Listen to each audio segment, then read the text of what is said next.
안녕하세요. 반갑습니다. 카카오페이에서 카드 결제와 매입 시스템을 담당하고 있는 데이브 박명아입니다. 지금부터 카카오페이 매입 시스템 호크라는 주제로 발표를 시작하도록 하겠습니다. 혹시 매입이라는 단어를 들어보셨나요? 매입의 사전적 정의는 무엇인가를 사들인다라는 의미인데요.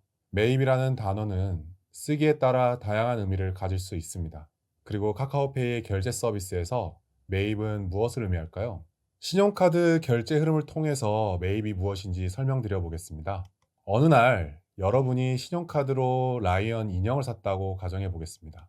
여러분이 건네준 카드를 포스기에 긁을 때 카카오 프렌즈는 카드사에 승인 요청을 하게 됩니다. 그리고 카드사는 카드 정보와 가맹점 정보, 승인 금액을 확인하여 결제 승인 응답을 내려주게 되죠.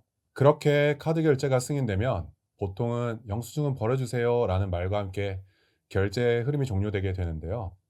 여기까지는 여러분들이 이해하시는 것과 동일합니다. 다만 가맹점과 카드사 사이에는 아직 할 일이 남았는데요. 카카오 프렌즈는 카드로 결제한 물품 대금을 카드사로부터 받아야 하고, 카드사는 물품 대금을 지급하고 카드 회사의 회원인 여러분들께 카드 결제 금액을 청구해야 합니다. 대금을 정산하기 위해서는 거래 증빙을 카드사에 제출해야 하는데요.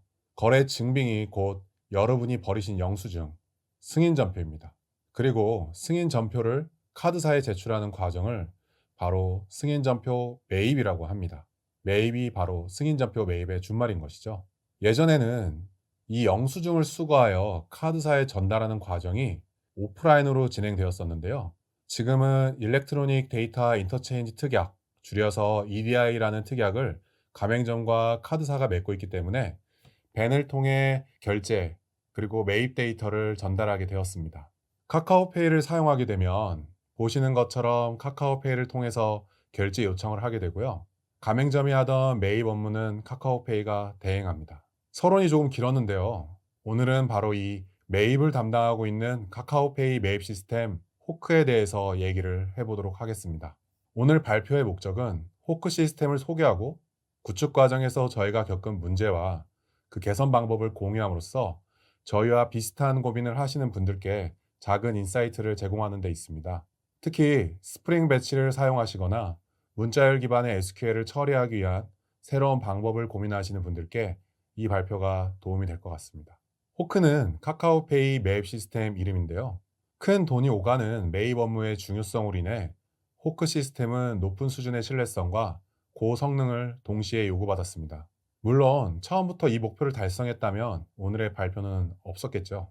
호크는 대량의 결제 데이터를 파일로 말아서 카드사로 던지는 작업을 하는 배치 어플리케이션이고요. MySQL DB 위에서 자바와 코틀린으로 스프링 배치를 구현하였습니다. 최근 몇 년간 카카오페이의 서비스들이 다양하게 확장되고 또 규모가 급격하게 성장하였는데요. 카카오페이의 성장은 내부 시스템들이 담당하는 트래픽 양과 처리해야 하는 데이터의 양을 크게 늘리게 되었습니다. 카카오페이가 크게 성장하면서 카드 결제량도 늘어났고 호크 시스템이 처리해야 하는 데이터의 규모도 그만큼 커졌습니다. 이로 인해 호크의 처리 성능이 많이 저하되고 종종 장애가 발생하였는데요. 특히 배치 어플리케이션으로서 DB로부터 대량의 데이터를 조회하는 과정에서 이러한 성능 저현상이 두드러졌습니다. 다들 아시다시피 배치의 읽기 성능은 쿼리의 수행 속도와 수행 횟수가 결정하죠. 쿼리를 아무리 튜닝해도 수행 횟수가 너무 많으면 배치의 성능은 당연히 나빠지게 되죠. 타임라인이 정해져 있는 배치 업무이기 때문에 DB의 조회 성능을 개선하는 것이 저희의 당면 과제였습니다. 지금부터는 저희가 어떻게 성능을 개선하고 문제들을 극복했는지 설명드리겠습니다. 보시는 코드는 저희의 초창기 매입 데이터 생성 로직 중 일부인데요. 먼저 JPA 리파지토리에서 파인더 메소드로 모든 가맹점 정보를 가져옵니다. 그 다음 전체 가맹점들을 반복해서 돌리면서 가맹점별 결제 내역들을 모두 불러오는데요. 결제 정보들을 불러온 다음에는 보시는 것처럼 is cancel on the day라는 함수를 호출하여 매입 전 취소가 발생했는지 확인하는 작업을 수행합니다. 이 과정에서 결제 데이터 한 건당 DB를 한 번씩 호출하게 되고 하나의 태스클릿이 동작하는 과정에서 수십만 개의 쿼리가 날아가게 되었습니다. 하이버네이트 기반에서 서비스를 구축하면서 결제에서 사용하던 JPA 리파지토리 쿼리 메소드를 배치해서 그대로 가져다 쓴 것이 화근이 되었는데요. 결제의 상태를 확인하기 위해 매번 DB의 쿼리를 날리게 되었고, 데이터량이 급격하게 늘어나면서 쿼리의 수행 횟수도 마찬가지로 늘어나게 되었습니다. 따라서 성능을 개선하기 위해 쿼리의 수행 횟수를 줄이는 데 집중했습니다. DB의 조회 성능을 개선하기 위해 청크 단위로 읽고 쓰도록 아이템 리더 방식을 사용하게 되었는데요. 상황에 따라 4개의 아이템 리더들을 적용해 가면서 개선 작업이 이루어졌습니다. 가장 처음에는 하이버네이트 세션 기반에서 커서로 동작하던 하이버네이트 커서 아이템 리더와 JDBC API를 사용하는 JDBC 커서 아이템 리더를 사용해 봤고, 그 다음으로는 하이버네이트 세션 기반에서 페이징 쿼리로 동작하는 하이버네이트 페이징 아이템 리더와 JDBC API를 사용하는 JDBC 페이징 아이템 리더를 사용해 봤습니다. 커서 아이템 리더는 쿼리의 결과를 리절트 셋으로 받아서 커서의 위치를 이동해 가면서 데이터를 조회해 오는 방식입니다. 이미 JPA 하이버네이트를 사용하고 있기 때문에 하이버네이트 커서 아이템 리더로 전환하는 것은 간단했는데요. 다만 하이버네이트 엔티티는 n+1 쿼리를 발생시킬 수 있죠. 보시는 것처럼 페이먼트 엔티티가 결제한 카드의 엔티티를 물고 있을 때 페이먼트 엔티티를 조회해 오게 되면 카드 엔티티는 프록시 객체로 로딩이 되는데요.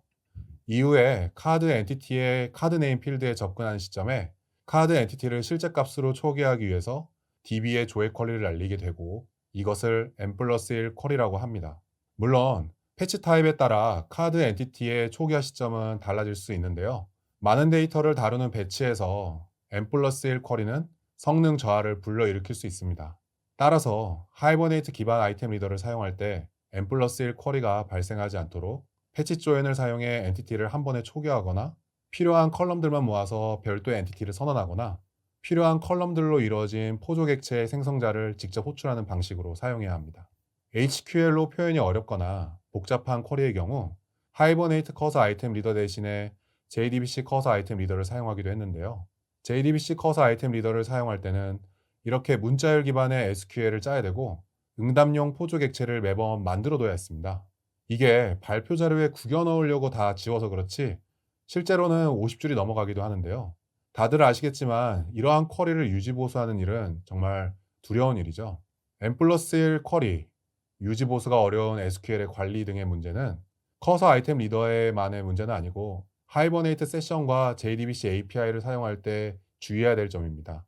커서 아이템 리더를 사용할 때 문제점은 바로 out of memory, OOM을 마주하는 것이었는데요. 코드를 보시면 reader.set 패치 사이즈를 1000으로 지정해 실제로 데이터를 1000개씩 조회해 오도록 설정했는데요.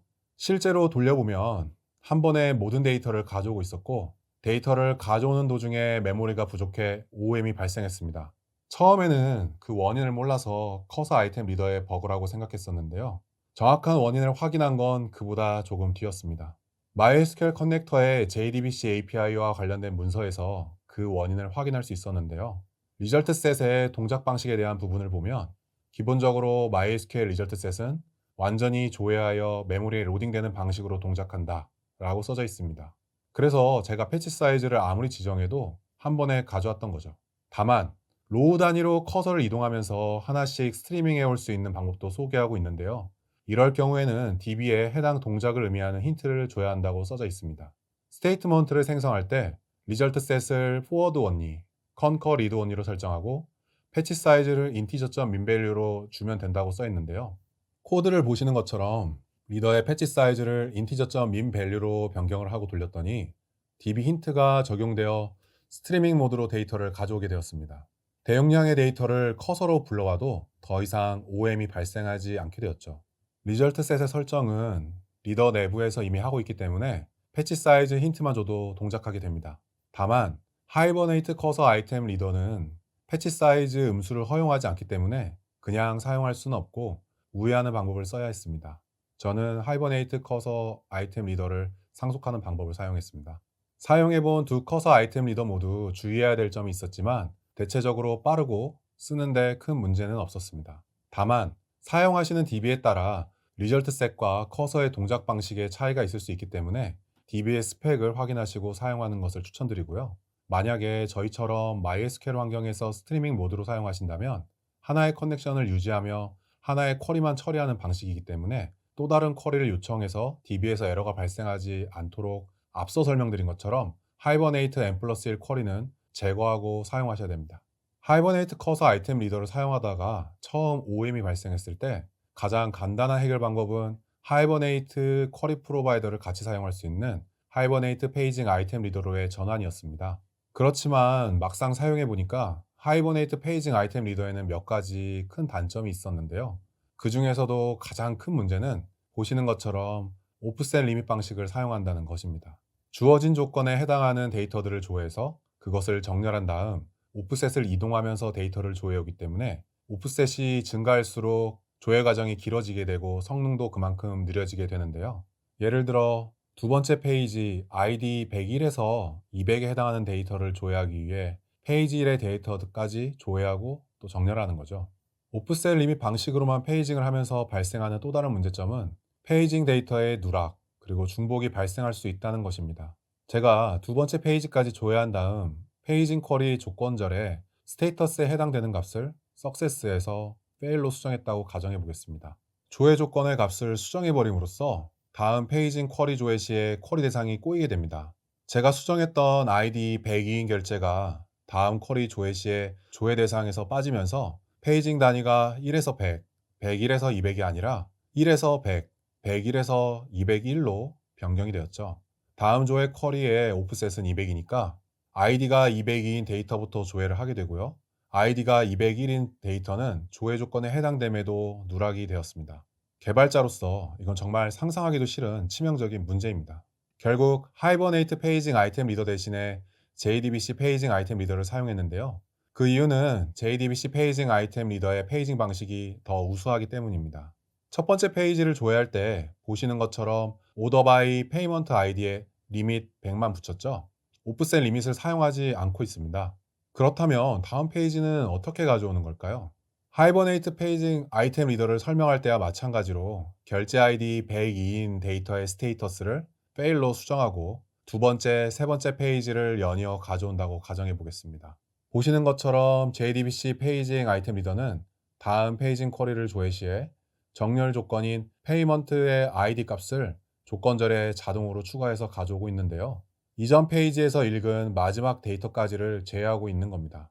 여기서는 이전에 200번까지 읽었으니까 ID가 200보다 더 큰 것으로 조건이 들어갔는데요. 따라서 제가 ID 102인 결제의 스테이터스를 fail로 바꿨어도 정상적으로 다음 페이지에서 ID 201인 결제부터 조회하게 됩니다. 조회할 다음 데이터의 ID를 조건절에 추가함으로써 리밋 100 조건에 의해 다음 페이지를 가져오게 되고요. 페이징 쿼리 간의 조회 데이터 순서가 보장되기 때문에 데이터에 누락이 발생하지 않고 안전합니다. 다만 JDBC 페이징 아이템 리더를 사용할 때는 JDBC 커서 아이템 리더처럼 문자열로 SQL을 구현해야 하는데요. 특히 MySQL 페이징 쿼리 프로바이더를 사용하는 경우에 각 클라우드별로 쿼리 문자열을 파라미터로 전달해야 했습니다. 저게 select절, from절, where절, sort절을 다 따로 입력해야 하는데 보기도 안 좋고 또 오타가 발생하기도 쉽더라고요. 두 개의 페이징 아이템 리더를 써보니 하이버네이트 페이징 아이템 리더는 사용하지 말아야겠다라는 결론에 이르렀습니다.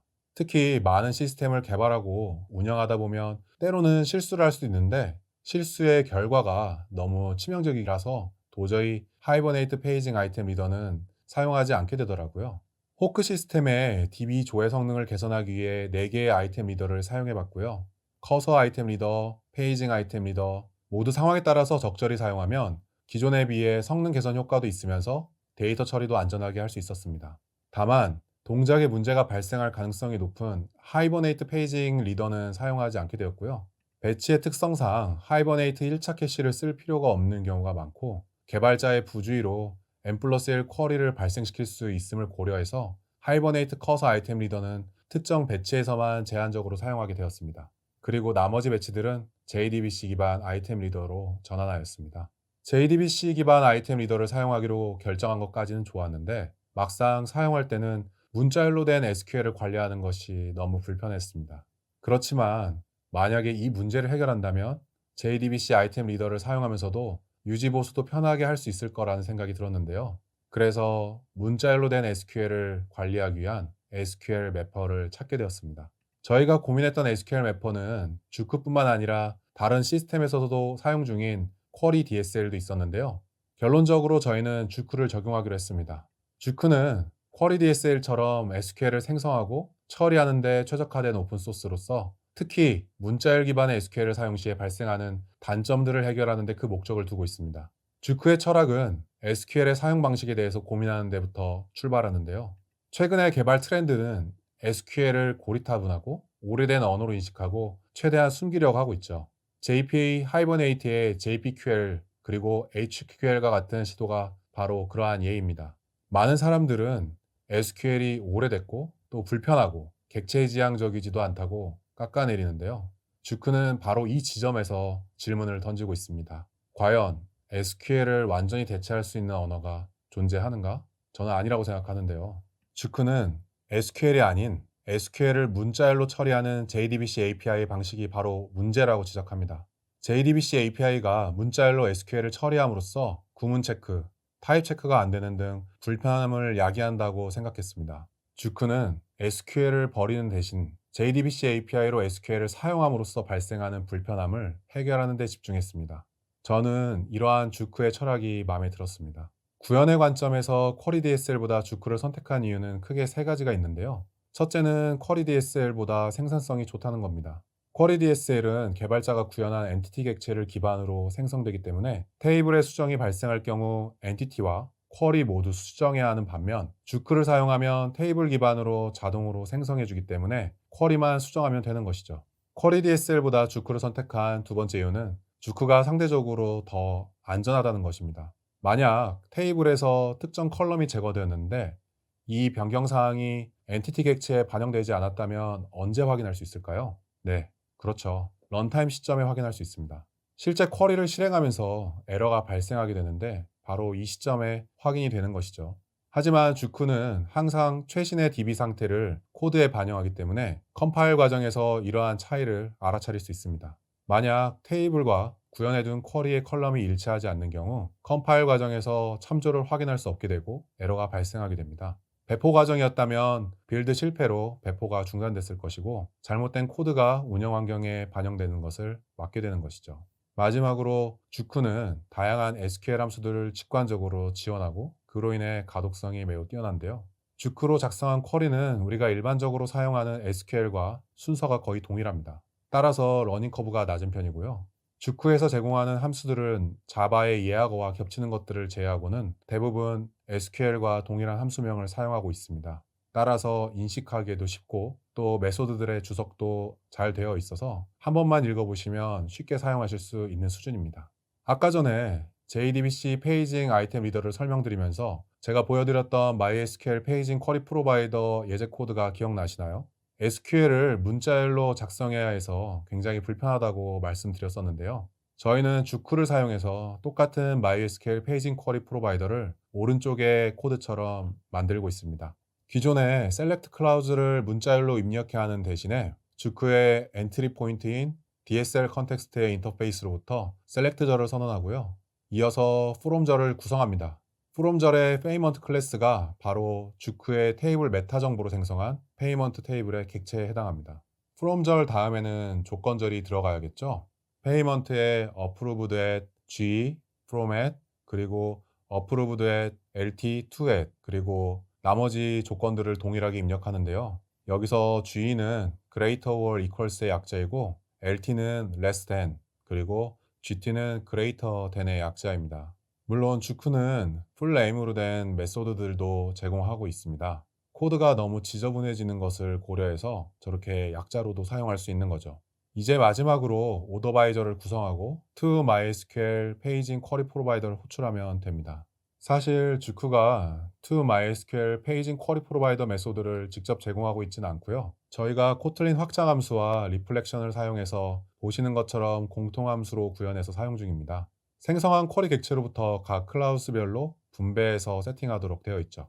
결론적으로 주크를 사용해서 과거에 비해 쿼리의 유지 보수가 매우 편해졌다고 이해해 주시면 될 것 같습니다. 하이버네이트 기반의 아이템 리더를 사용하는 경우에 하이버네이트 쿼리 프로바이더를 많이들 사용하실 텐데요. 여기에도 주크를 쉽게 적용할 수 있습니다. 보시는 것처럼 저희는 abstract hibernate query provider를 상속한 다음 create query 메소드를 오버라이딩해서 hibernate query provider를 사용하고 있었는데요. 이 create query를 주크로 전환할 수 있습니다. 바로 이런 식으로 말이죠. 동일하게 abstract hibernate query provider를 상속하여 create query 메소드를 오버라이딩하지만 아까와는 달리 create native query를 호출하도록 변경했습니다. create native query 메소드의 파라미터로 주크에서 생성한 쿼리를 toString으로 넘겨주는 방식이죠. 기존 HQL과도 완벽하게 호환이 되고요. 또 스트레이트 조인과 같이 HQL에서 사용할 수 없는 DB인트를 주크에서 사용해서 넘겨줄 수도 있습니다. 이렇게 구현하면 하이버네이트 엔티티를 사용하면서도 쿼리를 주크로 관리하기 때문에 양쪽의 이점을 모두 가져갈 수 있는 거죠. 주크를 도입한 이후 호크 시스템에서 사용 중인 스텝 하나를 샘플로 가져와 봤는데요. 보시기에는 조금 길고 복잡할 수 있지만 하나의 업무를 처리하는 가장 간단한 단위라고 이해해 주시면 될 것 같습니다. 호크 시스템의 조회 성능을 개선하는 과정에서 신뢰성과 고성능을 동시에 만족시킬 수 있는 JDBC 페이징 아이템 리더를 채용했고 SQL 매퍼 주크를 적용하였습니다. 1회 100여만 건의 대용량 데이터를 처리하는 데 있어서 성능과 안전함을 보장하면서도 유지 보수는 더 간단해졌습니다. 지금까지 호크 시스템의 개선 과정과 저희가 왜 주크를 도입했는지를 설명드렸습니다. 주크를 계속 쓰다 보니 생각보다 많은 기능을 제공하고 있더라고요. 그래서 요새는 배치뿐만 아니라 API 서버에서도 사용 중인데요. 지금부터는 몇 가지 사용 팁을 추가로 소개해 드리도록 하겠습니다. 보시는 것처럼 가끔 생성한 쿼리 문자를 확인하거나 변수로 넘겨야 하는 상황들이 있습니다. 방법은 여러 가지가 있겠지만 주크를 사용한다면 매우 간단해지는데요. 바로 이렇게 말이죠. 쿼리를 작성하고 toString만 하면 바인딩된 파라미터를 포함해서 SQL 문자열을 쉽게 출력할 수 있습니다. DSL 컨텍스트로 생성한 쿼리를 실행하고 그 결과를 받아올 수도 있습니다. 패치 메소드를 사용하면 리스트나 리스트를 구현한 리절트로 결과 데이터가 반환됩니다. 데이터를 조회하는 방식에 패치만 있는 것은 아닙니다. 패치 스트림이라는 메소드도 있죠. 패치 스트림은 자바 스트림 인터페이스로 결과를 반환하는데요. 저희가 가장 많이 사용하는 방식입니다. 가독성이 좋고 지연 연산을 할 수 있어서 편리합니다. 패치 스트림을 하게 되면 내부적으로는 JDBC 리절트 셋을 사용하게 되는데요. 때문에 앞서 설명드린 MySQL의 패치 사이즈 힌트도 동일하게 사용하실 수 있습니다. 주크로 인서트와 업데이트도 할 수 있는데요. 일반적으로는 execute 메소드를 사용하지만 execute async 메소드를 이용하여 비동기로 동작하게 할 수도 있습니다. 물론 DB의 동작 자체가 비동기가 되는 것은 아닙니다. JDBC 배치 아이템 리더를 사용하는 대신에 이런 방식으로 주크의 배치 메소드를 사용할 수도 있는데요. 주크의 쿼리 객체를 모아서 한 번에 실행하는 방식입니다. 주크는 쿼리의 실행에 대한 리스너 인터페이스를 제공하는데요. 저희는 슬로우 쿼리를 확인할 때 주로 사용하고 있습니다. 다만 DSL 컨텍스트를 이용한 쿼리의 실행만 리스닝하기 때문에 주크로만 DB를 조회하는 경우에만 제한적으로 사용할 수 있습니다. 리스너를 통해 생성한 매트릭은 보시는 것처럼 그래프 하나에서 모니터링 되기도 하고 아래와 같이 특정 코드 위치에서 어떤 쿼리에서 문제가 발생하는지 찾아내는 용도로 사용하기도 하는데요. 특히 특정 배치에서 실제 쿼리가 어떻게 동작했는지 확인하는 데 유용하게 사용 중입니다. 이제 어느덧 정리할 시간이 된 것 같습니다. 오늘은 카카오페이 매입 시스템 호크에 대해서 설명을 드렸는데요. 카카오페이가 성장하면서 호크의 성능 개선이 필요하게 되었고, 그로 인해 JDBC 페이징 아이템 리더를 비롯한 여러 아이템 리더들을 적용하게 되었습니다. JDBC 기반 아이템 리더들이 문자열로 SQL을 관리하는 불편함이 있어서 주크를 도입하게 되었고요. 주크를 쓰다 보니 읽는 부분에서만 강점을 가진 것이 아니라 좋은 기능들을 많이 제공하고 있어서 현재는 배치를 넘어서 저희가 광범위하게까지 활용하는 부분들을 함께 공유드렸습니다. 조금 진부할 수는 있지만 마지막으로 명언 하나 소개해드리고 싶은데요. 제가 어렸을 때 가장 많이 들었던 명언은 바로 천재는 1%의 영감과 99%의 노력으로 이루어진다는 것입니다. 모르시는 분들은 아마 없으실 거예요. 당시에는 1%의 영감보다 99%의 노력이 더 중요하다는 의미인 줄 알았는데 실제로는 99%의 노력을 강조한 말이 아니라 1%의 영감을 가진 자기 자신을 치켜세우는 말이었다고 합니다. 에디슨은 아주 잘난 척정이었던 것 같아요. 그런데 에디슨한테는 다른 명언도 있습니다. 바로 반드시 더 나은 방법이 있다. 그것을 찾아라입니다. 저는 에디슨이 말한 1%의 영감이 바로 더 나은 방법이고 99%의 노력이 더 나은 방법을 찾는 과정이라고 생각합니다. 에디슨은 더 나은 방법을 찾았던 사람인 거죠. 좋은 시스템도 마찬가지입니다. 더 나은 방법은 반드시 존재합니다. 그리고 우리는 그것을 찾기 위해 계속 노력하고 있습니다. 과거의 카카오페이가 지금의 카카오페이와 다르듯이 앞으로의 더 나아진 카카오페이를 위해 계속해서 더 좋은 방법을 찾아 나갈 것입니다. 저희와 함께 더 나은 방법을 찾으실 분들은 카카오페이에 와주셨으면 좋겠습니다. 긴 발표를 들어주셔서 감사합니다.